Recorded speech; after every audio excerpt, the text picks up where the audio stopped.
that resolution. I read this one out. Yes, you was putting it to this. Yes, I was the mover. I will second that resolution. Thank you. It now has a seconder, so the motion is now on the floor. Does anybody wish to speak against the motion? That's it? Yes?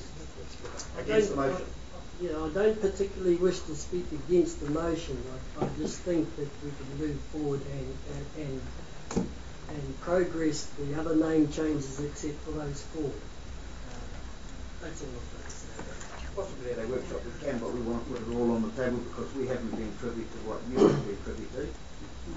And I've got 3 or 4 councillors told me they would abstain if it had to go to the vote today. I'm trying to get this process to work for everybody.